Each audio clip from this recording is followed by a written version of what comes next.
voix du peuple, oh, la voix du peuple, oh, si tu as bien, oh. Vincent Chilouizi, étoile de la presse. La voix du peuple, toujours longueur d'avance. Les informations partout dans le monde. La voix du peuple, toujours actualité, la actualité. La voix du peuple. Maman n'a pas.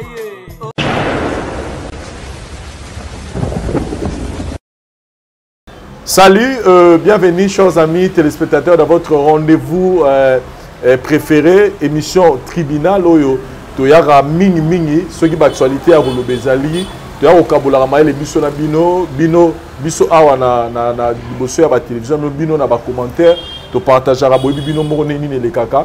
Et nous signalons le retour de l'artiste musicien Ferregola depuis hier na Mboka na Kinshasa, il y a un retour vraiment événement au Saranate, tout le monde n'est nini, Bagoloa, Balaliti na Mai, Bagoloa, Basepe pour nos artistes na ba. Nous allons parler de Ferregola, nous allons parler de la sortie à clip Femme de Kofi Olomide à Guada.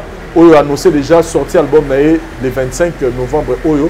Beaucoup d'actualités, Fali Poupa et les autres artistes musiciens pour le Belango Lelo, Basija au les Ali. Et puis moi, polémique entre Ferrena Félix Oazé concernant la date, il y a les 19, pour le Belango P. Aïdor Bokwala, Joves. Il y a Pembe certifié. Validé. C'est comme certifié. Très bien habillé. Merci Père. Merci à toi et salutations à grand prêtre.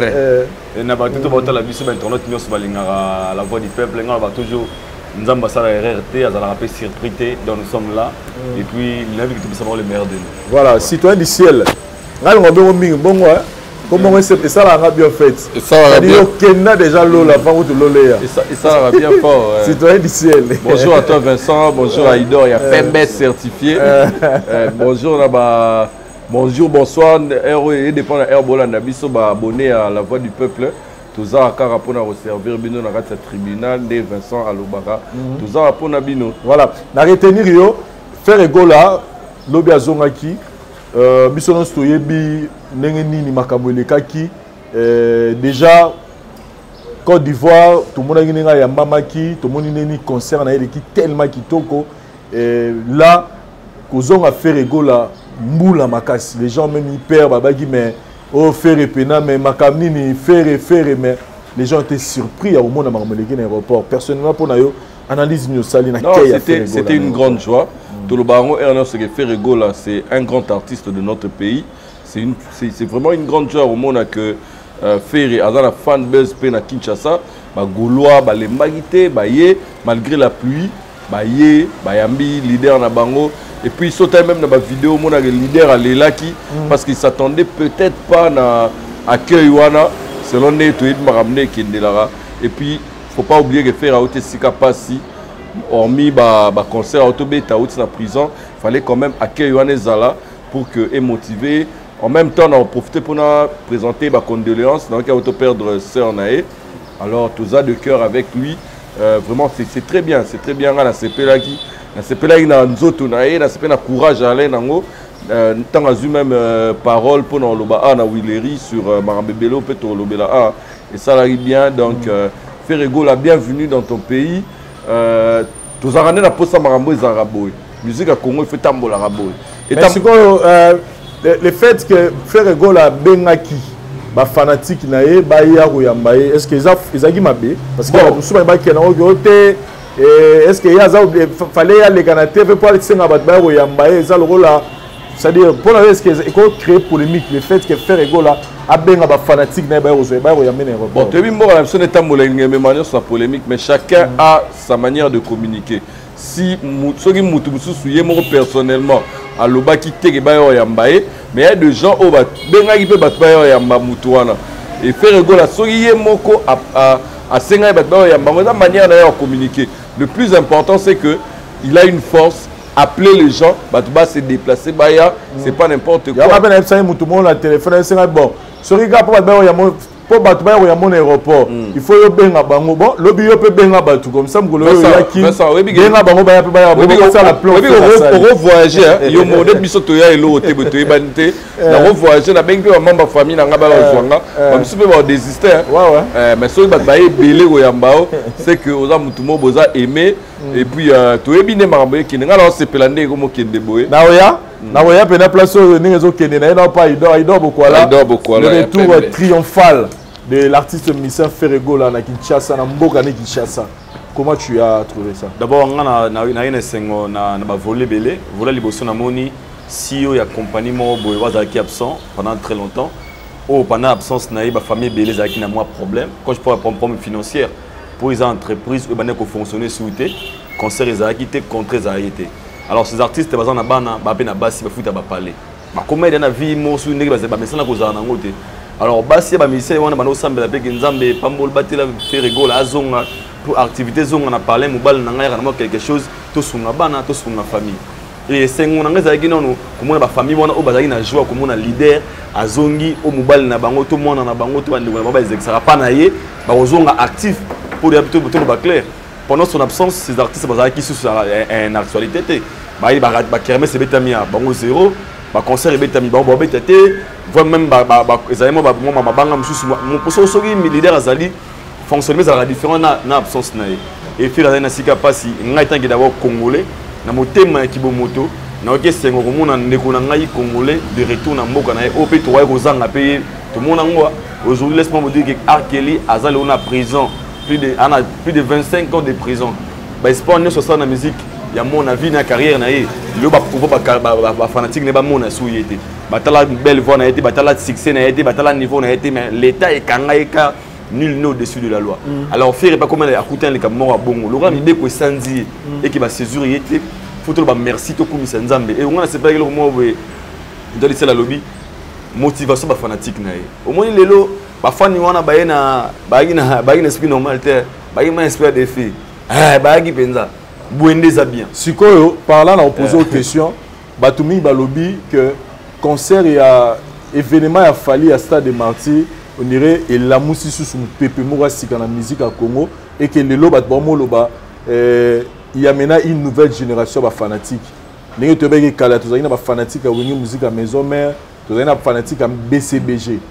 O to bi ke ba na identifiable ba bi lelo sikoyo nouvelle génération yé ba warrior na ba gaulois. C'est-à-dire qu'on dirait c'est-à-dire et logo fallait à sali na ba warrior na et la musique ba gaulois à côté la baba là que ça peut que bango ba exista na fongolo mo ba bi musique ko melengi na fongolo mo bo jibaba ki redémarrer le monde redémarrer la musique pardon au mi mona et bi tout ce que ils ont joué rôle a bien redémarrer la musique et fallait sali à retourner Stade des Martyrs passation à pouvoir moi salami na génération et tikele ka mutu moro génération beta Stade des Martyrs parce que le ba fait batika ya lo moro a bobeta nzungu wana parce que génération où il y a le tout bien 5e génération. 5e mutu moko a osé basa la passation modobaki tout jusqu'au pouvoir tout tirer les binobo ke bunda bino na bino. Moi je pense que le robisa très important. Lelo tout le monde comprend tout comme ça masco par des filles par de vrais fanatiques. Et tout dit masiko les gens disaient fallait avoir fan virtuel au bazar ba warrior. Dans Stade des Martyrs, il a prouvé le contraire qu'il a des fans au ba existaka. Ma fan il a fallu pour na ba bazar fan il a fallu. Ferrego aussi a prouvé le contraire. Namba fan nanga baza ba goula benga ba gladiator. Atambu les obeta ba koya. Et c'est très important. Donc moi je pense que c'est vrai parce que le 5e génération est jusqu'au place nango comme il faut. C'est un Stade des Martyrs pour la confirmation. Zénith, Bercy, Zalaki dans mes stades, pour confirmer que dans ma fan, je peux avoir un mot à dire à mes fans. Tout le monde tamboula, tout ça la boue, tout le monde ne peut pas faire Ferrego là. Donc pour net le tomber de ma sur la Stade des Martyrs, tout bandit sur la génération en l'élo. On ne parlera plus de Stade Bawirana Bajibi. Là, il a photo de Mutuna Biso. Ils ont fait leurs époques, mais Stade, il y a Android, il y a Gimdana iPhone, mais il y a Stade, il y a Neto Beta Masson, 5e génération. Et moi, je pense que comme il se bien, on a fait Ferrego, la balingi, si on va prouver le contraire. Comme nous sommes des fans, malgré la pluie, on a fait Ferrego, on a vu tout le monde, c'est Moussou Balati, Banino, Bakouchi, Pampex. Au moins, motivation. Pampex, c'est un bazar à YouTube. À la base, c'est Azafan. pour mon super c'est normal asa fan mo za na isengo ko mona leader fanatique de fan na YouTube et puis tala ba vidéo na bango bon moni c'est bien c'est ce qu'on a besoin on laisse ba fan donc na mission tout le monde a bien fan héritier donc l'on est très important aujourd'hui nous allons maintenant voir des fans il y a ba artistes de la 5e génération ba koseli bango makambo ba futaki ba tona ba $10 pour ba rezo faire déjà moi na mon analyse volonté parce que nga ba na Congo na vie tout à la paix bon côté c'est d'abord de la réussite moni le na Congo tout le monde le mo boy sur le simbi on aura côté faillite ces alindo telemela mais tout à la paix la réussite mou les bandés go beta Jovens ate ba pesa bango $10 mou les bandés go beta et puis je me pose la question pesa $10 vous avez combien de personnes vous avez combien de millions de dollars ils étaient très nombreux parce que $10 en wapi il faut se poser des questions tout le monde a ngoté tout le monde a qui artiste à cause à peine ba fanatique na ba lingaraye o ba linga bonne musique parce que nous avons besoin de mutu mususu atala bisous dans la YouTube même nous avons na craco mabe amener la lingarayo ils vont les donnez-moi en affaire moi je pense que ces fans ils ont prouvé leur amour envers leur artiste pour anini to comme un défi parce qu'aujourd'hui le monde bien la capitale le warrior va comme fier to exista gato to ndisi ba wana total la binopé et faire il a annoncé officiellement à ses fans boya ko yambanga très bien a sengaki bango o balingaka ye ba ya to kutana na stade et tout pardon na aéroport en Gilles bomo na ngai boye malgré la pluie ils ont manifesté leur amour on a talaka côté bon zali ba yaki na c'est en vous là ba yambi artiste na bango o asongi l'activité voilà citoyen nangana lo baboy on dirait moi personnellement na peut-être ce que vous avez même envie na ngai mais là c'est tout le monde qui dit que dynastie a fait rigola et bétité. Aujourd'hui, tout le monde dit que Ferregola a si succès, Ferregola a zali sous-souté, Ferregola vraiment carrière n'est pas sili. On dirait que les réponses à Ferregola pour na la nyonso. Bato tout balo bagé Ferregola sila, Ferregola en tout cas, na qui on ne parle plus de lui, n'est plus d'actualité.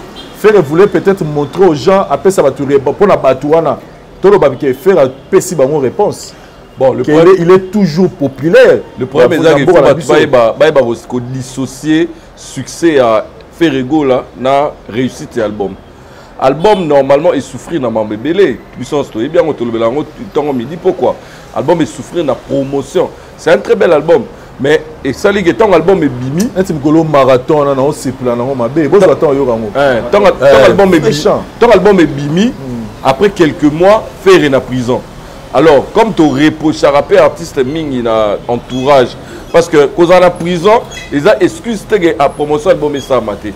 Azala ba manager, azala ba committee manager, ba compte, ba nini, ba ko marteler promotion. Et puis azala bureau, orchestre dans bureau il continuera. L'artiste a dans la prison, mais bureau doit fonctionner. Donc photo, tu es dissocier réussite de l'album, na succès à moi tout personnellement. Et puis il faut qu'on appelle franc dans la région de Haïdor Bokwala. Événement il y a martyr, bah warrior bah sali et la musipe bah fan affaire. Vous voyez, et la musipe bah fan affaire. Mais faire en tant qu'individu, Yemoro faire un succès, c'est un artiste, c'est un grand, c'est le deux. S'il faut citer deux grands artistes de la génération de Bango, Ferré, Azan Akati. Alors, Kolobage faire un succès, on est trop dur. Mais seulement, il doit maintenant, Nenga Zongiboy. N'est succès à salarié jour à l'aéroport, il doit maintenant réfléchir comment à quoi recadrer bâtir, comment à quoi promouvoir l'album où ils ont un succès. Tout le monde a publié un clip, une chanson sans plan. Moi je regrette de faire publier sans plan de promotion. Poster sur YouTube. YouTube est ça la promotion de combien de musiciens ont fait rigolo là-bas à la TV. Là il loose. À la TV, à l'équipe de musicien, vocal, na meilleur vocal, parmi les vocal, ça va musicien. Mais combien de fois il sont en temps avant de la promotion de l'album? Donc c'est le moment où il décollage de Salami Oyo, basa la promo et album nabango. Je ne sais pas sur la moni marathon, on se met à l'isolo, souka la chanson, je vous dis. Mais na moni on déjà 13 jours, 361 cas, donc 361 000 vies jusque là. Dans le clip, il y a 13 jours, marathon a 361 000 vies. Et puis, nous avons José, on a Tok Tok. Déjà, il y a 2 semaines, on a 864 000 vies. Déjà faire dans le monde digital. Bon, il y a déjà qui en est faible. Bon. Faible, c'est trop dur, mais elle a un peu la lenteur. Pour ça, là, oui, ça, c'est de vie, papa. Et après, jeté la communauté, la bisson, ils ont jeté. La trompe, la bangonne, tu lis faire azalé là. N'est-ce pas faire à Outoton dans la Côte d'Ivoire. Donc, on compte qu'à faire la communauté, la bisson, faire un tel artiste panafricain. Parce que sont Hollandi, quand on a accueilli à faire, on a mon trésor congolais. Alobi bolo barake faire ego la zara succès té bon moni nenga tondi ici na Côte d'Ivoire ça veut dire que faire pas na ba fan na Côte d'Ivoire. Alors moi je pense que retour à faire hormis maramona sali il faut pas Evan Disaé à réfléchir comment yena équipe nae ba rosala pour booster aussi cet album. Je vous dis, je vous rassure, c'est un très très bel album. Nga vous prenez un album où il y a ba musicien, il y a Wenge na au ba quartier la thème Côte Dynastie 2 ba pemi sangona no ba tombo la lisusu Dynastie O. Et puis, on remarque que les dynasties O, ils ont souffert dans Marambébélé. Moi, j'essaie de voir le concert, il y a Ferrego là, en Côte d'Ivoire. Ferrego là a répondu moins de chansons. Il y a Dynastie O, Utobima. Abeti mingi banzembo akala na Côte d'Ivoire. Pourquoi? Chilamouin nana nzembo mususu wana. Abeti angu de belé. Mais dans l'album O abeti kara Tok Tok, abeti sa marathon. Ba Lita Chamala. Na ebete sora Lita Chamala. Souka la chant. Vous voyez, il faut attendre la promotion. En même temps, on a parlé du peuple. On a plus besoin de la bisope banzembo il y a dynastie pour que pousser les fans, les fans, il y a bonne musique, donc il faut dissocier le succès de l'artiste na réussite album na faire c'est parmi les grands musiciens, il y a génération na bango. Alors arriver à faire et au salara au sali et faire un succès, voilà. Aïda Bokwala, revenons sur cette date, il y a le 19 novembre qui commence déjà à créer polémique. Déjà, nous tous, nous savons depuis dernière sortie médiatique à Ferrego, la part à Christian Le Sarko, il nous a parlé, il y a deux dates. Date Moro, ils ont VIP na Rotana, et puis date Moro, on a parlé du peuple. Comme nous tous, on l'a soutenu, depuis déjà date Wana. Mais après, on a tant dit que ils ont même date où l'organisateur il y a Matanga il y a Verkis Félix Oazé quoi a tché pour rendre le dernier hommage à Verkis qui a mangana. Bon, on a tant dit et parce que tout la nipé na ba trésor Congolais directeur marketing, il nous a communiqué que bango déjà depuis le 25 octobre baza déjà notifié que baza permis au bêta événement là on préparer mais sont surpris au yoka que la même date soana Batchepe Félix Batchepe Matanga ya Verkis et déjà dans l'aéroport tout le monde a ni ba goloa ba nego tombo que la artiste la biso Félix Oazé quoi. Est-ce que pour na yo terrain d'attente c'est comment on a été pour na makambo? D'abord pour nangai ce sont des questions que je me suis posées. Na yebi que soki bouquet déjà locaux date ba comme ba petit que la ngoya ça on a ebino ki na sala activité mo bien na tenance awa le 29 donc nous sommes na sima na le 29 carrément muto autorise accès au sala au bageno ils en activité mo za le 29 wana to botsa ngo boye sur la question que je me pose est-ce que Ferré azoi déjà go ya ko beta le jour wana le 19 c'est aussi une question aux qui juste demande non, Azwaki goté, Azwaki réponse. Je me pose 1000 questions. Si Venamso Félix Oazé quoi, tant que Singapour la date, parce que la date c'est une date proposée. C'était une date où tout ça peut-être le 19. Il y a des dates qui est obligatoire pour le 19. Je ne pense pas. Mettons qu'on proposer sur la date. Bateau ça accès pour événement salama. C'est qui fait la activité. Le 19 voilà tout comme tel pays qui dans anglais belé tout comme tel pays nano ferré ba pesa qui accepté que au topesio non ba pesa qui déjà ba bazana ba mikana la bon union ceux qui bazana mikana et des autres voilà ce que ou c'est pas et pas ba konzi wana bon bazana désordonné mais ce que faut proposer un terrain il y a solution yo mo un terrain solution en tout cas après événement à Ferro il y a stade il y a aéroport ils ont mérité pena pas du peuple bêta. Si on a une terrain solution, je dirais Félix Oazé c'est un artiste, et bien réalité musique ndenge tambolara. Faire Raza Petit naé, oh yo les autres ils bazana attendre ça bien. Voici rare artiste aux anarankina bat. malgré les autres monde n'engé bazo finga ba comme on a déjà nga na ba golo pe moi respect pe zalara et mon ilo bo masko bino pe trop za boa pe trop moi chaud trop o za bien té Félix Bassé quoi aza icon en mboka oyo et je ne pense pas qu'il y a un intérêt moroté à caler événement faire baba diversaire baba concurrent donc et le monter à faire ça là kasi o déranger de Félix Bassé quoi faut rané voici quoi 5 a hérité a falité a bien filete a nanante na tseka na terrain moi bongo donc pour dire que je ne pense pas que si voici quoi ebaki toi yebi toi ignorer je ne sais pas mais na bi baza prompté on na osenga na kena na dévoler voler moko et ça que faire ça événement na ba fan ne ba olinga baza be da captiver na mtu na bongo toi na concert na biso autorobeta le 19 pour preuve Ferré a perdu sa sœur mais il a tenu toujours ce langage na bandeko ba royambega na aéroport il devait aussi dire que boyate donc c'est que ana pour ça ba date na eza la qualité pourquoi ba peke na ya na ngate pour sœur na ngazate boye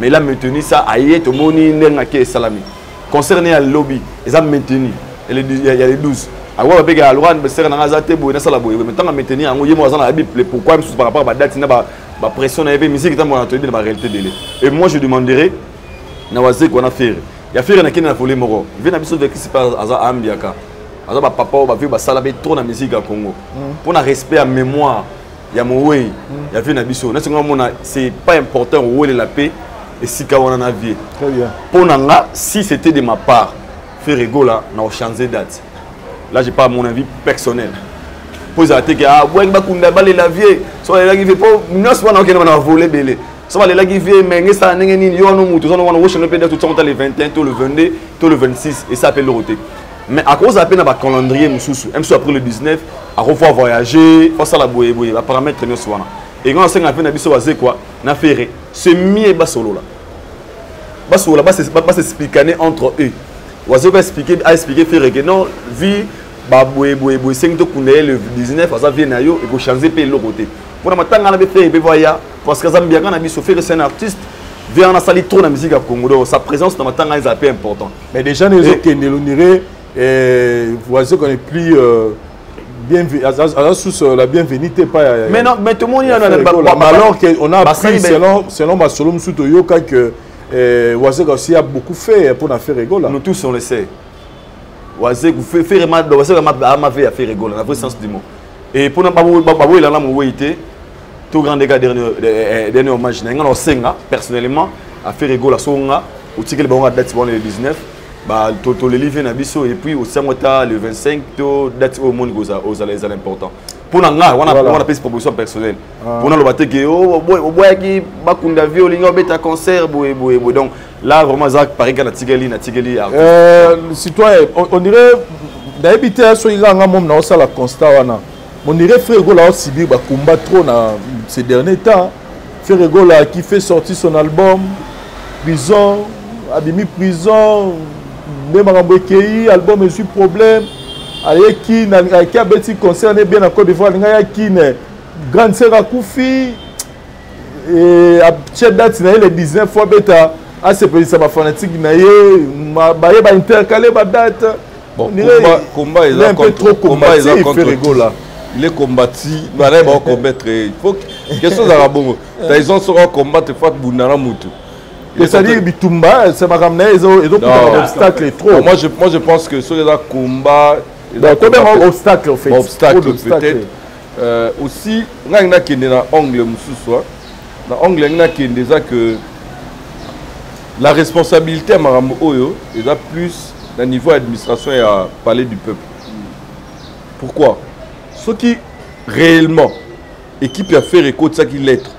Na parlé du peuple et que bazwa qui peut autorisation au bêta na parler du peuple ce qui waze quoi au code sango après ba administration parler du peuple ba yebi déjà banani bakala qui date il y a ça là événement na parler du peuple moi je pense que faillite ils ont et puis il faut aussi qu'on se pose la question faut tous araka victimité devant bateau mon araka victime est-ce que vraiment l'équipe de Ferrego là bazwa qui vraiment autorisation il y a Robeta na parler du peuple. Bon, directeur marketing a confirmé parce que ça va document va voir affichant la télévision et bazana va document tout et permettre bango babeta événement là bon le 19. Oh et papier ça bango déjà.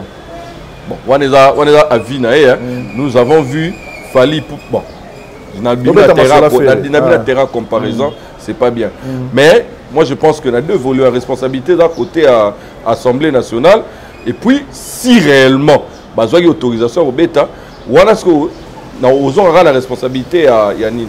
Alors la deuxième volet c'est là où tu la division de musiciens congolais des autres créés par Blue Rognos. Vieux Vertis c'est un grand artiste à Morao. Ce artiste c'est uni. Donc l'équipe de Ferrego là, au courant, il y a une organisation nyonso où ils ont matanga ya Vieux Vertis. Et puis n'indexons pas Oazé quoi. Oazé quoi ça cordon il y a activité. Mais date où on est le 19 novembre pour aller la Vieux Vertis, c'est pas Oazé quoi qui a imposé ça. Et ça, le comité Mongoboé, pour ça, là, il y a pour date.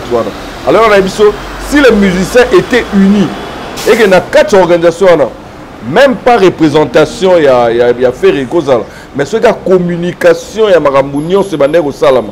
Et Banek au comme il a tous les musiciens. L'équipe de Ferrego allait dire aux vieux, quoi, et au comité, il y a une organisation là que non, na endroit besoin pour Nawana. Biso de la concert place wana. Vous voyez? Alors, c'est aussi nous mettre mal à l'aise de discuter sur une fête dans un moment il y a passe. Parce que minute to remis ko loro là, na fête ça matanga prioriser nini. Omoni. Alors dans le bon sens, ce qui équipe à faire ego là eza, je pense que c'est mieux d'un côté na bango, meka ko décaler date si Oazé quoi et son comité tient toujours il y a reçoit date na isikawana na jour wana ba meka ko décaler date na bango pour que tous les la vieux parce que vieux pas vieux na bango Ferrego là jouera toujours et puis aidora tukoloba na mafinga te to kotonga mboka na ba injure te na ba site te ne to bongisa makambo ça de ikamunyo so za kamba osola bo vanda bo solo la Ferrego la Félix Oazé quoi pire petit na pire vieux biso to yebi mama solo ya o le kana ya ba kaji ba nini on est casier judiciaire to yebi neni mambo le kana pour que mais Vincent donc moi je pense que à un moment donné ce qui ma problème est ça vieux pena petit ba solo la 5 le cas mais ngana s'il vous plaît na si solo ba moi je pense que na niveau ya bureau ba pourrait peut gérer information wana que ba yoki déjà kuluta bi a matanga ya papa Vertis c'est 19 bo gérant on a nous entre hier na leki bo solo li entre bino na bino puis bo tiki ba fanatique ba gérer gete fanatique ça difficile à gérer fanatique hier alo ba ya lugara bo lamu ya muto ya lingi ça dit que yo no se que non muto ya lingi ba tcheye kal pour na date na eba ya mbala moko ou attaquer dans c'est appelle dans ba bureau ba bloka bongo to wala na ko diffuser rango te na ba fanatique pourquoi parce que tozo inciter bango et tant ba ko inciter bango bah ici tu vois des fois moni c'est ça va bien surtout à Félix Oazé pour nanga je dis le lot aza moto dans 5 ou 10 ans je le vois peut-être comme bon il s'appelle makambo belé à côté culture mboka na biso alors banga nazo banga nde ba oyo mo benga ba éprise omoni faire rosa appel na volonté wana ya rosa téléphone abengi vie na e veza neni mais ngana cheki date mais ba éprise déjà to bine ki na TV ve Oazé ko ba bimisa déjà na kamombo ba éprise ba rolo ba pe vie wana ya 12 ba ngba pe toka 12 donc ton appel c'est vraiment très capital ba vanda ba bengana et puis ba bureau ceux qui n'ont makambo ezana ne ba boyo ko afficher ba lettre wana il y a ba information misusu il faut pas regarder en secret et soukara entre ba bureau ba bloc administration et traitement entre ba administratif bon ba lobby ba bureau ba ndongosu ya bureau na ki ba lobby ke ba kizabu ko trop bureau faire et puis au sa musala te bureau faire mal organisé il y a peut-être ba tirer là voilà c'est que biso ngani on a fait ce qu'on devait faire maintenant sous ba respecter qui vous dit que biso tondimi que ba besoin d'autorisation to batu bandimi que ba lobby yo ni masuko nani na ba lobby moni ba lobby ba bon le fait de se justifier pour avoir raison ne bomara biso ermo faisons le travail tout ça musala parce que l'Assemblée nationale to ebi administration na pe to rolo ba pe batamaele ba kuna batu ba ebi administration est-ce que to lo bato pe ça bango faute ba on ne ba pesi de date Aïda Bokola Ferrego là à 2023 juin Stade de Martyrs pronostic. Félicitations. Parce que, non, le bail déjà, Martyr, on est un préquixer à Zala. Pour l'autre, Martyr, ça faisait plus de 19 ans, 20 ans comme ça. C'était pas facile à un artiste, musicien congolais, à un stade de Martyr, tout le monde le sait. Maintenant, on nous encourage. On a un stade de Martyr, semaine prochaine, au mois prochain. Personne ne pensait à ça, c'était même pas dans la tête, ça va te belé. Mais c'est un peu de passation en pouvoir à oser. Parce qu'il y a la fête, la réunification. Les Arabes, au moins, ils ont fait la Pullman, ils ont fait la Spanade, ils ont fait la Martyr. C'est une façon de faire mais la génération, moi, je suis trop fier de nos artistes qui ont vraiment relevé des défis. Ce sont des défis à relever.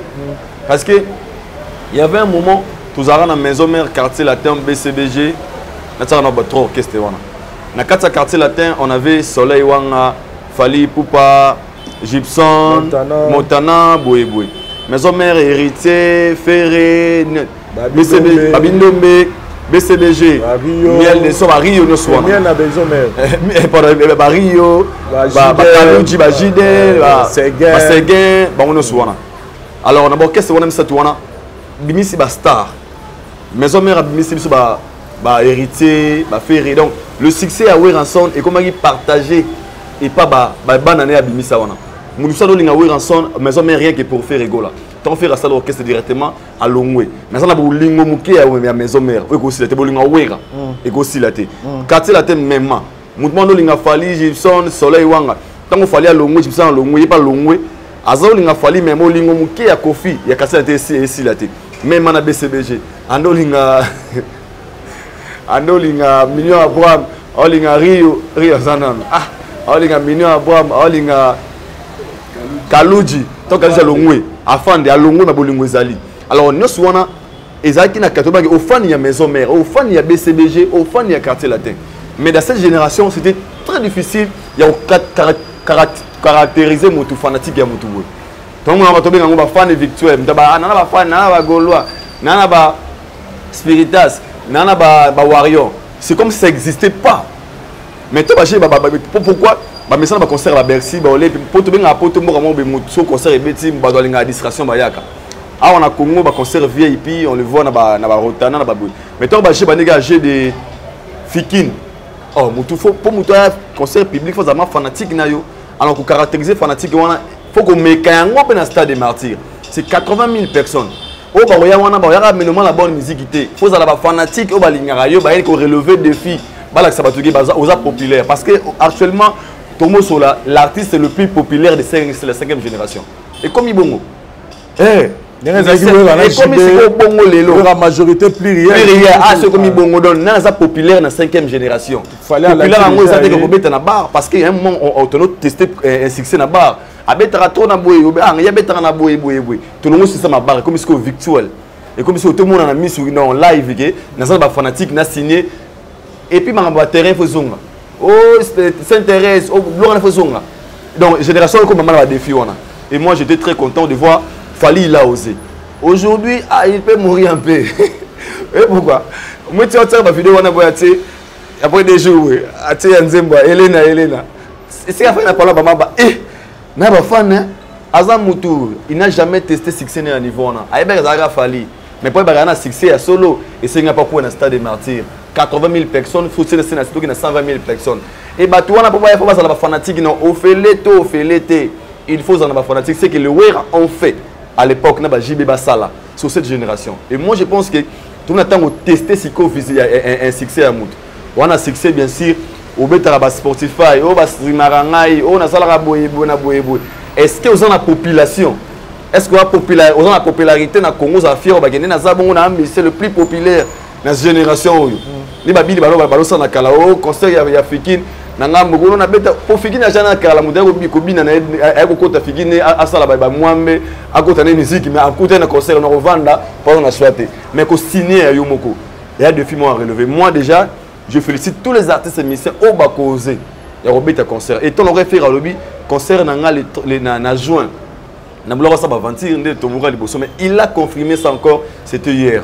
Et cela prouve que tokomi koluka niveau ko relever défi ko meka succès so moniti ba ko yamba combien de voyages faire à Kenya pe ya Bosba so ba ko yamba été ça se fait jamais depuis carrière ne banda si je me trompe pas mais si avait décidé ba fa ne ba ko yamba avant na besoin aba magi est-ce que ba gola ba existaka mutu ko mone golois azalaka ke fa na frère ko pour l'envoi pour nanga ce que yo ba tu mususu faire la di fali te fallait ça le carnaval de rectification. Fallait arriver à Fali Ezaki à Nosete. Et Fali Koyana Ezaki à Nosete. Il n'avait pas demandé aux gens qui non il y a tout dans l'aéroport tout yanga. Ayago tu puisque pour preuve anga alonga de tarmac maman qui n'a parlé. Ne babité batwa yambao. Ezaki à Nosete on moni donc jusque là na Congo, on a 3 bateaux ba yamba ba. Ngozana JB Wera na fait rigolo à côté na palmarès sango. Donc fallait à benga ba yamba c'était il y a une moto tété à la montalandi fallait à celle de ma ndenge ya mona maison mais à mona wenge ndenge tamula et quand on a annoncé date nazaki très content na oki pa annoncer on a juin na juin on a notre ni na par rapport à vision on est le 30 juin on sous calcul personnel parce que date c'était ngala mettre juin date le plus soft il y a juin le 30 février atemiga wana olinga te azawala pourquoi il avait raté un événement, un grand événement le 30 juin 2022. Histoire ya Wengi 84 réunification. Tant que moi na Wengi, on rattrape en opé. Na zalanga na wana te ya osiko na ye. Donc na mona mabete donc na osenga na ba fan na be ba relever défi. Parce que lelo to komi ko beta masolo, moi ne ba boué rezaga, ou ra beti martyr, jiba ekuna. Maliba ya opelé, moi ba rankini wana ba ya nini wana. Ndenge komi na génération. Tant il fallait beti à Barnet quelque part. Héritier va jouer le 25 quelque part. Et Ferrego, comme il nous a annoncé, moi je demanderai à l'organisation, il y a martyr. Et ça qu'on annonce de martyr. Ça demande beaucoup de stratégie et esprit et zalanacé. Très bien. Et ça a des films roboués, fanatiques, non. Comme côté Kuna Basali Boé, Bisson Ngamona Bissopé, Tolaxabino qui fait Ferrego, c'est un grand artiste à stade populaire. Tokobet à stade des martyrs, paye rotona. Au moins, un jour dans la cyprité, son bébé n'a fait la stade des martyrs. Son amoni un Robin a signé le stade des martyrs. Pour déjà la porte est comme ouverte, la réussite, il y a Moko. Et puis si bateau courage, je me suis dit, Nanjil, tu as poto, Zara solo pango baké poto, puis au cola bon Nanjil. Sora maman na pango na né baké poto numéro 1. Donc père n'a nous va kata. Il veut la mine kende. En tout cas, merci beaucoup. Et moi j'encourage Ferrego la bonne chance à tous les Gaulois que bah résultat et jouer rôle nango. Femme, vous les femmes, ça dit femme c'est le titre Oyo, l'artiste musicien Kofi Olomide, Kofi Tilelo vient de signer na chaîne YouTube naie Oyo annoncé sortie officielle album naie Légende Oyo Bimabongo le 25 novembre. Bref, Kofi Olomide a lobby cette fois-ci tu vois Légende dedans. Après qu'on a différentes singles autoyo et puis mara ba clip en bimisa là maintenant toujours joie album au complet citoyen du ciel sur 8 ans yoka femme Zemo bimi lelo toyo qui on peut vite fait moi 3-4 auditions faut appeler ça impression. Oui, impression là. Impression d'abord. Moi texte qui moi mélodie qui qu'est-ce que tu puisses retenir déjà la première écoute. Déjà la première écoute, pour que ça batte que na Congo mutaeboye mba moi si makasi ko lega Kofi azate. Jusque là azate. Yango na mission moto sala to bi Kofi azana parmi ma particularité ne moi azana art poétique. Sera mba moi si au gros zango mo combien on va la livre au tchango vraiment au publier p. Et puis moi que dévoiler rara na nze moni mo na sur la ligne moi si ça dit première sur la ligne moi si lelo lobby en tout cas ozoa nze ba wezala ka zela nze ba boyebi da bilon pe nini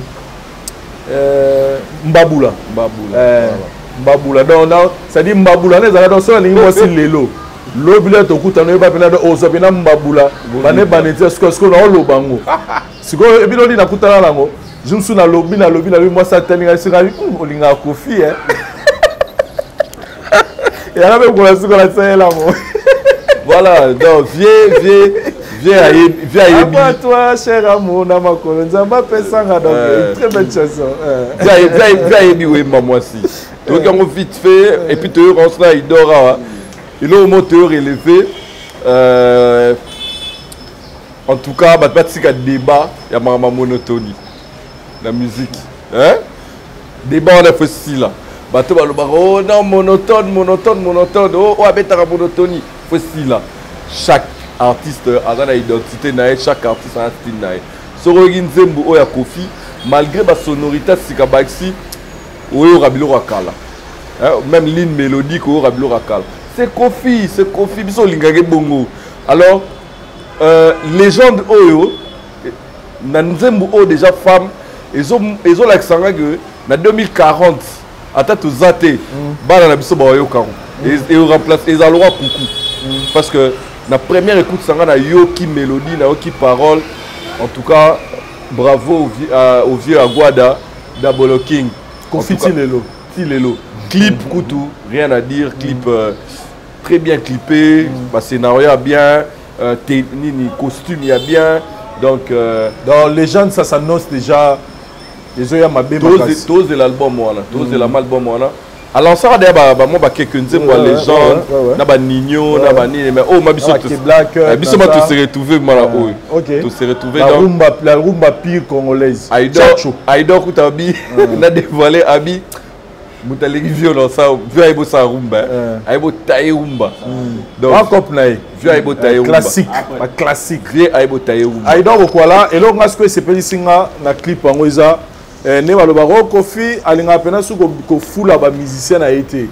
Ba musicien ba mo sala be fort ya robima bango moko mais dans les rares des cas tout le monde déjà qu'album mo bandi kitoko parce que tout le monde pena non seulement ba zu ba solo vocaux mais ba mona ni pe na ba clip. Amoni ba JR33, na moni ba Omba et na ba ndeko mususu. Déjà c'est ce que auto on a besoin ba Kofi aza legend aza icon.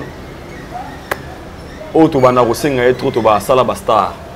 Azaraka ba orchestre où on est parlé sauf à Québec à concert sauf à la bimina podium ba gangi Gibson ba gangi et un moment où OV à Dozaki et nga déjà oyo na monango bien ils ont album legend comme on a visibilité par nos APC ba soutien Nzembo Liboso et auto bezara félicitations nga lo bara mais ça on ba Liboso te ba mona na bango pe hein mais par rapport à Vitry ba mona mais yo kambonda ba mona na pe mais c'est quoi à Dozaki on mukete mission nationale wakenda ngal ba musicien belé ya Congo faut bazora exemple ya VO amut mo lingara donc yena mona on dirait sa musique il sera plus Kofi et ça le rosa makila na moi bina ana to tanga tibonga lobi a comprendre pena Kofi ninga lobara ke nganga ta sene mo na tika la rana eloko ni moko ça dit eloko bimisi na Nzembo senti pena ke biloko mo ya yo yera ye mo mtaye bien legend mais jouer rôle nango clip qui toko propre et puis mélodie qui toko et puis titre femme tu bien vieux mingi momi hein on a s'appelle nango pour nga vraiment ba procès c'est une très belle chanson et nous avons soutan au yoka yoka trop pour ya raté ça pas un rare artiste oyo ba ratara rumba pour yema rumba na il a beaucoup de chansons oh soit à Québec à concert boy misi a mis album ko mona mo ane Gali Garvey.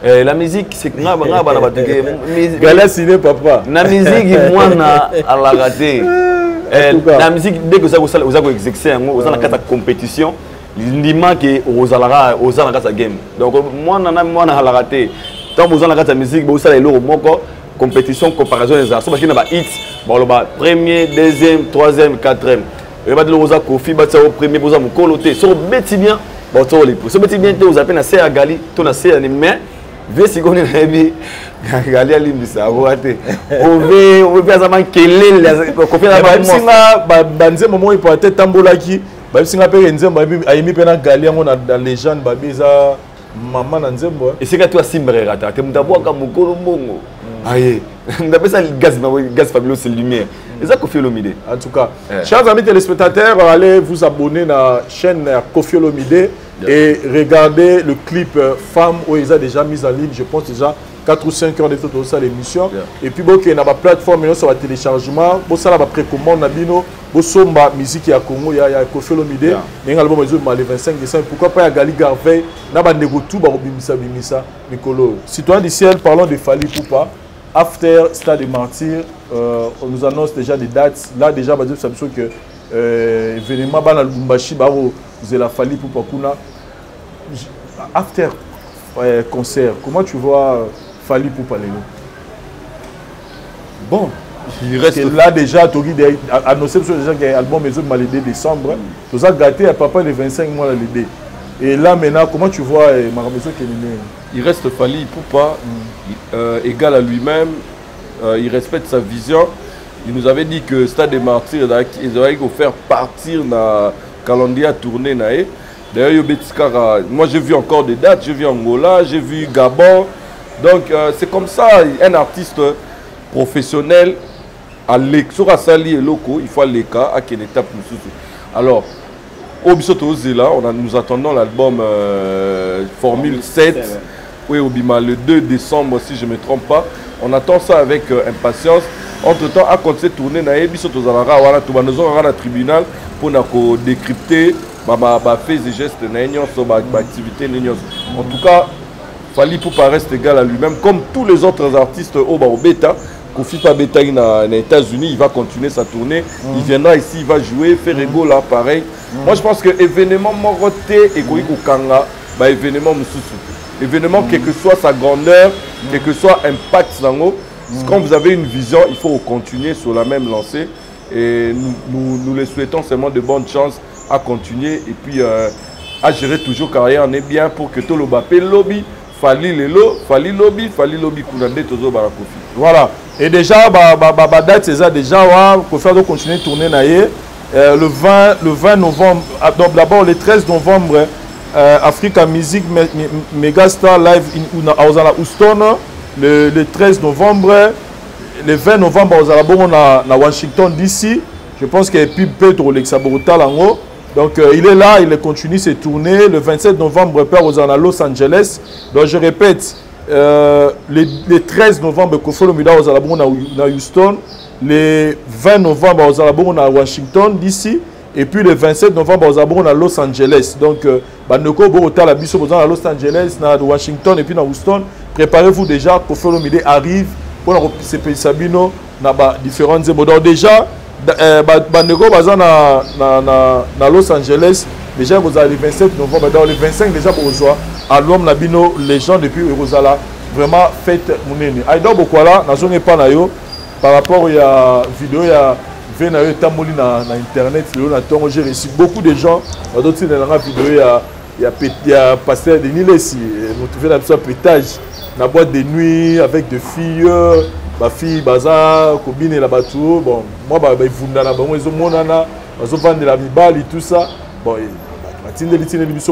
a été sur pour mon réaction par rapport à la vidéo. Son amoné Moïse Mbi est bon, on a grave. Mais ça, on a mon vie, ça donné laissé, on a mon normal. Comment on va différent. Différent avec une même vision de Arche de Noé. Avant on a mis ça, on a roté à Tati, na boîte de nuit, on a roté à Tina bar. Mais c'est comprendre. C'est gars on a. So ça gars mutu mususu nena mito. Au moins t'es que boîte Tina mais et choqué va tout roté là. Ah donné laissé super les ici, t'as venu les ici. Mais ça là il peut être prophète si mususu va passer mususu na ba. Et Rocky les a tombé. Fimo si mam libanda maba bina prophète azana.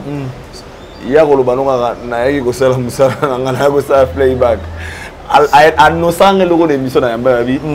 Mais so ba bing no beta musique boy so be compé ya boîte abi. Et si quand nyos ba ko benga na ce travail na ngai atana boîte de nuit. So ba pesa mbongo na royal. Alors quand j'avais vu ça na monango normal, et ça c'était pour nous encourager mais d'autre part dans lobby na lo ba pe ah v ça fait na biso v c'est très difficile. Na personnellement la benga qui est a dit clairement que personne citoyen micro na TV la TV na tumbengi na epsenga bi mais oh ni na mon epsenga bi non abak dans sa playback na ai dans sa playback il dit mon pétage ba pese moi chicon na 5000 na ya ko tsaki sko ba no la tour na ye et ko d'abord place avant ni ba fiera ba sa musala la bango siko ya m'empêcher bon mais des fois ça choque hein bien sûr bon Vincent, Nalanda, Denis Lessi n'a pas mission réfléchie. Le vieux a fait ça, raison pourquoi il fait ça. Je ne serai pas pour le juger. On a pas la souffrance, on a dévoilé le nga naza batteur en église, naza manager ya ba artiste pe gospel et belé. Quand j'ai pris la décision de parler de la musique congolaise sans distinction, parce que tout le monde a comment on appelle KS Bloom Abimi meilleur artiste ivoirien de l'année. Azan gospel, non? Babibache en général. Alors quand j'ai pris cette décision, je t'ai dit, Balanzambe Barabia, Babomanga na ba commentaire, mais Balandara ba inbox, Yoromo Bela Fali, Yoromo Bela Nini. Mais je leur ai donné ma vision de fait. Moi, je suis là pour faire avancer d'abord la musique congolaise avant les artistes. Nous, on parle de la musique, on ne parle pas des artistes. Mais comme les artistes sont liés à la musique, Tourbe Talisoloan. Alors, Venabiso, moi, je l'ai suivi dans plusieurs émissions. Il a expliqué pourquoi il fait ça. J'ai même dit à certains de mes collègues que l'album Naïwana, vous a étonné, alors, si c'est bon pour l'évangile, si c'est bon pour gagner les âmes, moi, je pense que s'ils trouvent que c'est bien, c'est bien. Mais c'est pas le prophète s'il faut un conseil, seulement il doit éviter aussi endroit à respecter. Il peut prêcher dans ces endroits, mais il doit éviter de fréquenter ces endroits. Donc, voilà, là, il dort à l'Obiso Ezaki, pasteur Roland Dalo, toi Toms, tu auras un scandale. Mais comme il a Arche de Noé, donc, Bisoto s'est réservé. Dieu a dans le coup. Respecter la vision. Zama dans le coup, Sogi a gagné ma âme. Ok. Merci beaucoup. Là, on termine avec Héritier Watanabe.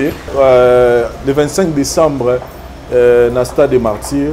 Jusque-là, la page Facebook, nous avons multiplié la promotion, la photo, le message très positif pour nous. À la lieu vont les choses. Ça va? Je dirais ça va, parce que aux importants, l'artiste est motivé, est déterminé. Dans la publication, la détermination. Bien quelque chose la détermination. Je pense que par la détermination, c'est là que moto a reçu.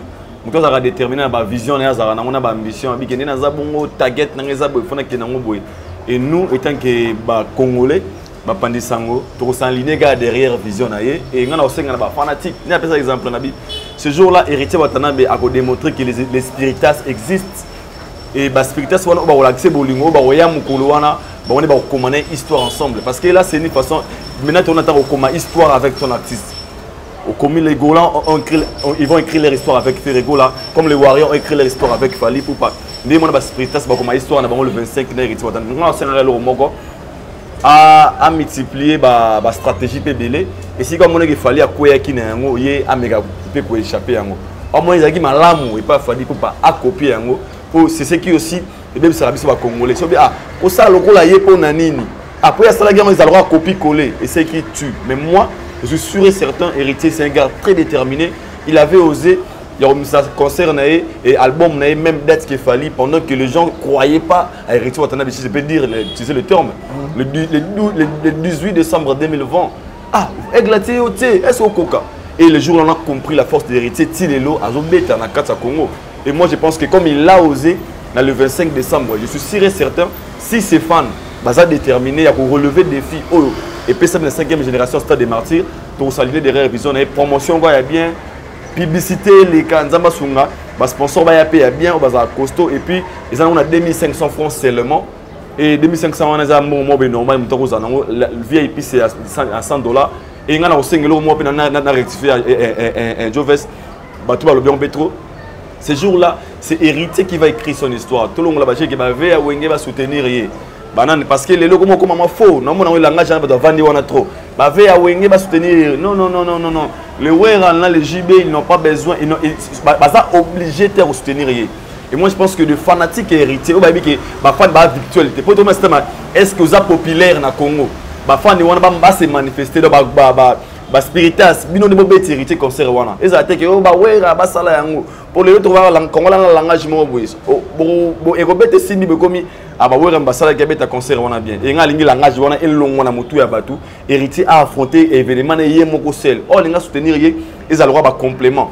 ils ont à charge monnaie le héritier avec ta concert pour les autres disent qu'il n'est pas prêt. Oui, pour moi il est prêt. Jib avec des albums, il a fait des exploits dans la musique à Congo. Héritier avec des albums, je pense qu'il peut aussi affronter par grand salle. Moi vraiment je vais m'aligner dans la vision de Héritier Watanabe. Bonne chance à toi. Merci beaucoup Aïdor Boukola. Si ça peut être ma banque, nous il pas si ça n'est. Les banques la la fondation Mouchi Trésor Mouchi Adola, Mouchi Adola et puis fondation Passion et Compassion. Clémence Kibunge et NK, Fondation Passion et Compassion. Pour la bande de TikTok, vous avez le numéro PV, numéro 00243 84 20 57 656. Quel est l'artiste? Quel est l'artiste, my brother? Quel est l'artiste? Instagram, quel est l'artiste? Facebook, quel est l'artiste? YouTube, quel est l'artiste? I wish you all the best, my nigga. Quel est l'artiste? TikTok, quel est l'artiste? Citoyen d'ici, Maloba Souka, et puis moi, ma barre aussi, ça n'a biso. Maloba Souka, que par rapport à Wata,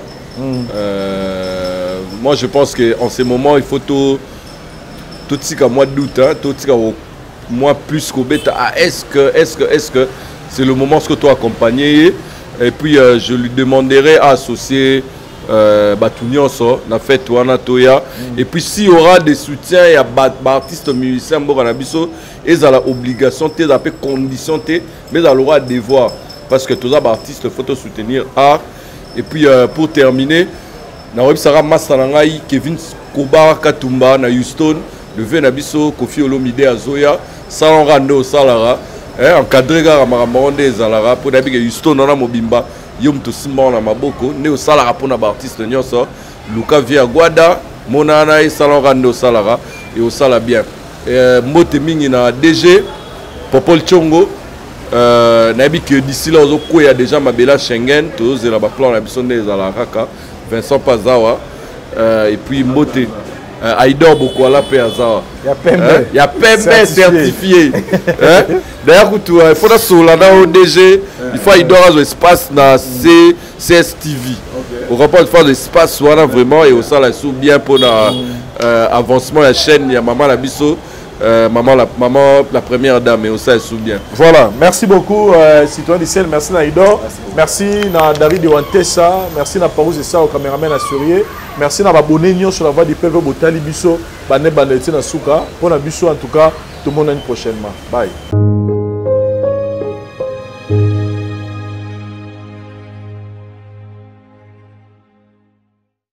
En hibernation pendant près de 19 ans, le volcan Nyiragongo, l'un des plus dangereux d'Afrique, décide d'entrer en éruption.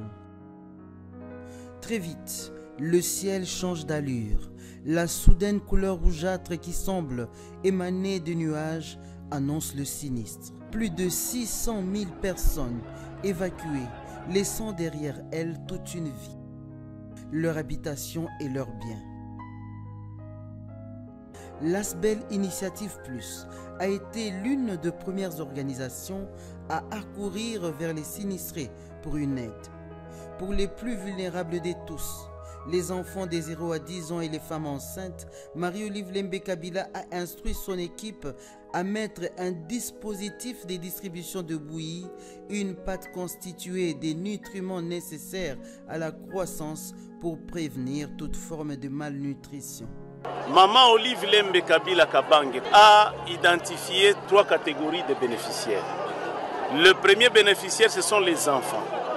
Et moi, avec mes équipes à la coordination, nous avons renombré à peu près 600 enfants, en faveur desquels elle a conçu un projet qui s'appelle Bouinzito. Chaque matin, 600 enfants recevront de la bouillie ici. Marie-Olive Lembe Kabila a mis à contribution tout son personnel et son arsenal local pour répondre aux besoins de ces vulnérables dès les premières heures de l'annonce du sinistre. Sous la coordination de Nasson Koubouyandoulé, l'équipe a disponibilisé des moyens de transport en faveur des sinistrés pour les différents centres d'accueil. La prise en charge a été assurée avec professionnalisme. C'est finalement le mardi 6 juillet 2021 à la tête d'une forte délégation composée de médecins, journalistes et artistes comédiens que l'épouse de Joseph Kabila Kabange prend l'avion à direction de Goma. Le jeudi 8 juillet 2021, Marie-Olive Lembe Kabila débute ses activités et se met au contact des sinistrés sur le site de l'Épée Kayembe où près de 1000 enfants reçoivent au quotidien la bouillie. Elle prend alors les commandes de la cuisine du projet Bouinzito et prépare de ses propres mains aux côtés de ses collaboratrices avant de servir 1800 enfants leur petit déjeuner dans l'ordre. La présidente de l'ASBEL Initiative Plus a par la même occasion salué le travail abattu jusqu'ici par le gouvernement pour soulager la peine des sinistrés. Kutoa shukrani ku gouvernement yetu, kwa president wetu, kwa watu wote wenyewe wakongomani na pia wandugu duniani nzima. Le second jour, elle revient pour essuyer les larmes des familles sur ce site où le tableau est très sombre. La présidente de l'ASBEL Initiative Plus va ensuite procéder à l'opération Nyumba kwa Nyumba, entendez, distribution maison à maison. Elle touche ainsi les vrais sinistrés grâce à son dynamisme et cette synergie avec ses collaborateurs.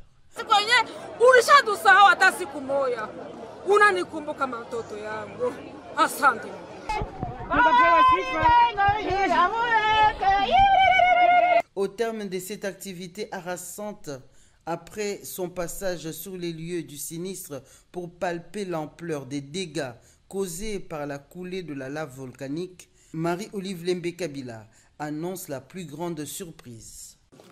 Nilikuwa nilitosha hektare 100. Enyewe watu wenye walipoteza manyumba, wenye walikuwa na makwavo, ni kwavo na biko na document. Enyewe inaonesha kama mtu alipoteza. Atapata parcelle pale. Il s'agit du don de 100 hectares de terre offert par le chef de l'État honoraire, Joseph Kabila Kabange, pour la relocalisation des familles qui jusqu'ici étaient installées dans la trajectoire de la lave volcanique.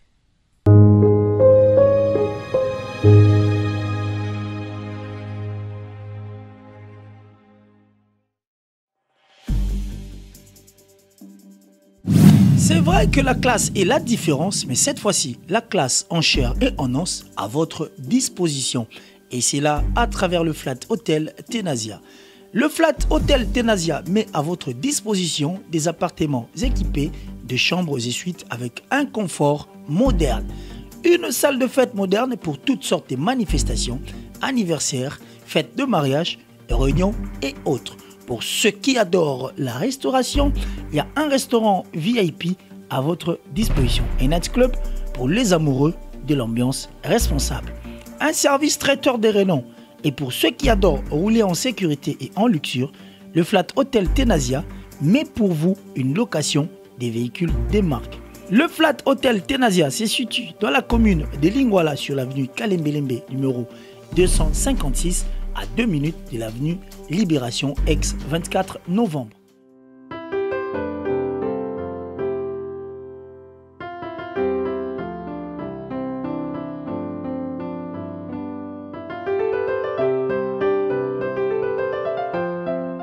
Le Flat Hotel Tenasia, la classe, la sécurité, l'assurance en chair et en os.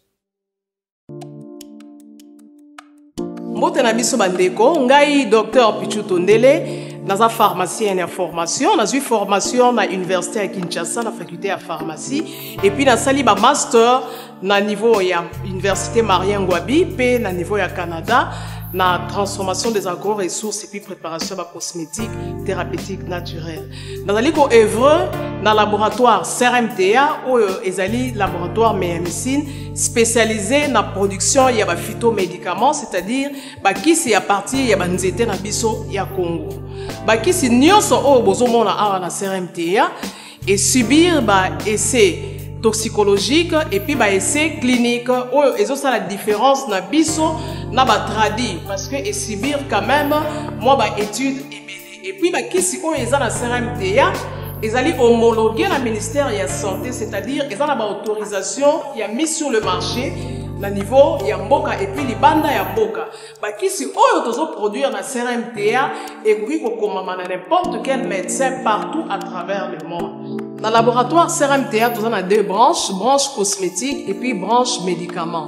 Dans la branche cosmétique, nous avons dulci au collagène, pour ça, il y a un sérum, un savon, pour un traitement, il y a un tampon, un ndouta, un ride, un poche, et puis un cerne. Nous avons dulci réparateur, pour ça, il y a un sérum, un savon, pour qu'on associe gel douche, pour un traitement, il y a un bouton, et puis qu'on répare le poissonaillot.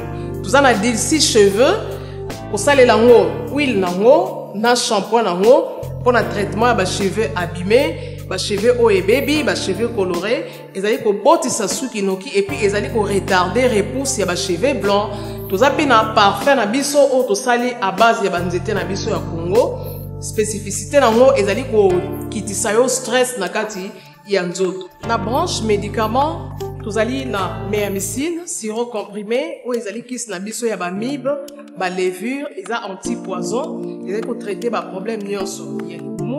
Vous allez dans kiss nabiso diazostimule ou ils allaient ko traiter ba différentes formes d'impuissance sexuelle, autant éjaculation précoce, dysfonctionnement érectile, manque de libido, azospermie. Vous allez dans kiss nabiso zingenalis, supo, na comprimé, où ils allaient ko traiter ba différentes formes d'hémorroïdes internes na externes. Ils allaient ko régulariser le cycle. Il y a ba maman. Vous allez dans kiss nabiso sensifos où ils allaient kiss il y a malaria présenté sous forme de sirop comprimé. Vous allez dans kiss nabiso méamycine crème où ils allaient traiter ba différentes formes de maladies où il y a ploposo, ba mycose où c'est la na makolo ya bana mibali, maladie ya mpesema palata et pas ya bana, na maladie musu ya loposo. Vous allez dans diazolex où ils allaient traiter ba différentes douleurs climatismales, ba douleurs ya mokongo, paiement, ba allergie au pollen, vous allez pommade tomulingo ya papa na biso tondele diazolo, vous allez na méamycine crème ndenge na tamaki, vous allez na allium, vous allez kiss na biso ya tension, vous allez traiter hypertension, vous allez na borex, vous allez kobomisa système ya papa, vous allez komisa yango mulai pe monene. Vous allez na menga kiss na biso ya makila, vous allez kozongisa makila na bato oyo baza na problème ya anémie, quel que soit son type ya anémie. Et puis vous allez na tisane Dr Malson, vous allez tisane na biso, vous allez traiter ba myome, ba fibrome, kyste ovarien et puis basi oyo baza na problème ya bota. Vous allez payer la diabétine, ou vous allez kiss na biso ya diabète, et puis vous allez na anti-poison na biso, ou vous allez neutraliser poison na kati ya makila.